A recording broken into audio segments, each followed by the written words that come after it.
am here to share about the 5 most common things that drive our life: guilt, resentment and anger, fear, materialism, need for approval.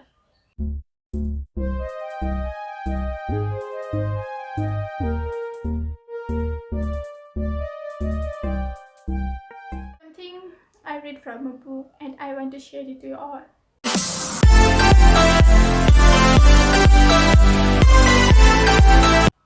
When we are guilty, we allow our guilt to manipulate us. We allow our past to control our future.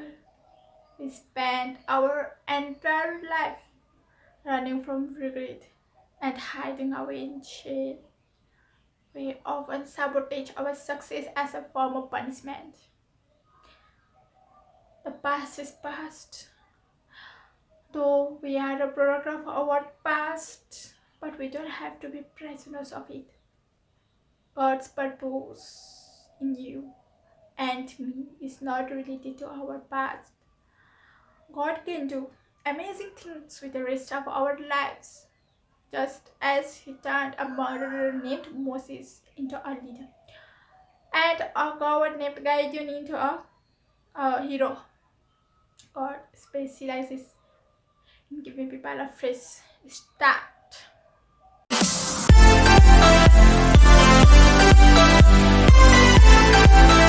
If we are the type of people who allow anger and resentment to control our life, we are doomed. Because when we have our pain again and again in our mind, we are hurting ourselves. We would onto hurts and never grow out of it.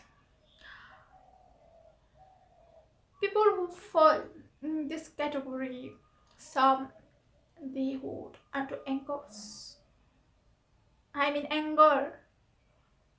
and always look gloomy, while others they blow up and explode it onto others.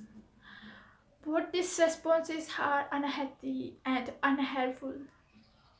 You know, our offender could have already forgotten the offense and moved on with life, while we continue to hold on to pain.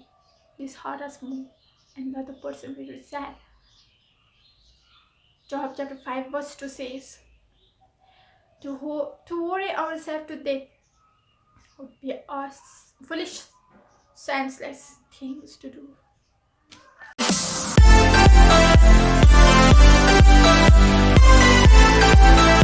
If we are driven by fear, we refuse to venture far off.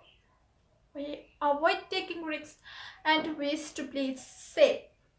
Fear could be a result of growing up in a high control home or traumatic experience, unrealistic expectations, or even genetic predisposition. No matter the cause, if we adopt fear to drive our life, we will miss great opportunities in life. Fear is usually a self-imposed prison which will keep us from um, becoming what God intends for us to be. To break this prison, we have to move against it with the weapons of faith and love. 1 John chapter 4 verse 18 says, well-formed love banishes fear. Since fear is crippling or fearful life, fear of death, fear of judgment is one not yet fully formed in love.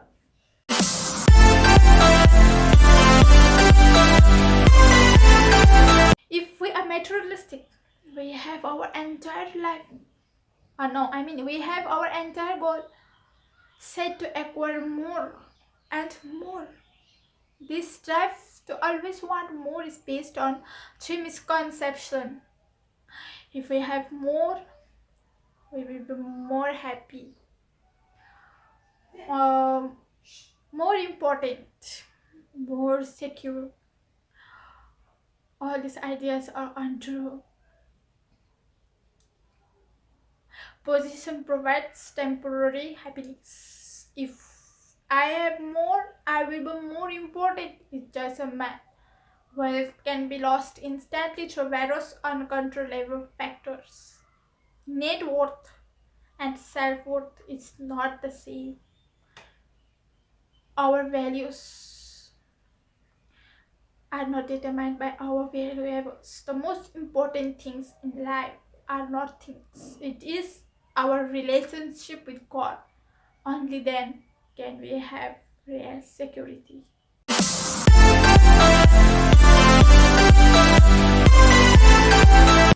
For those of us who fall in this category, we allow the opinions of others to control our life. And we often miss great opportunities in life. This is also a surety to me, is God's purpose in our lives. We allow the expectations of our parents or our spouse or our children or our teachers or our friends to control our lives.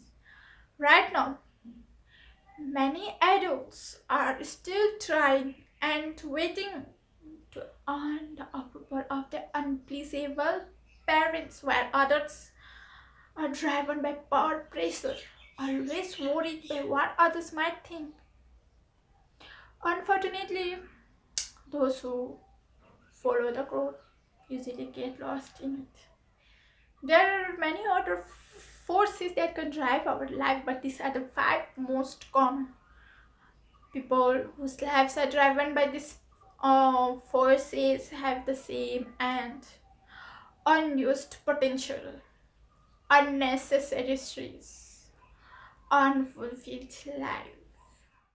I hope you learned something from the message I shared.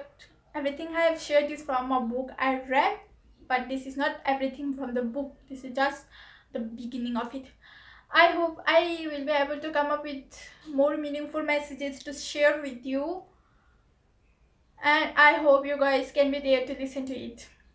I know I'm not great, and I also have here, and I'm also one of those who have low confidence, but I want to tell you, I just love reading more materials, and one of my passion is to share what I have just learned. So thank you.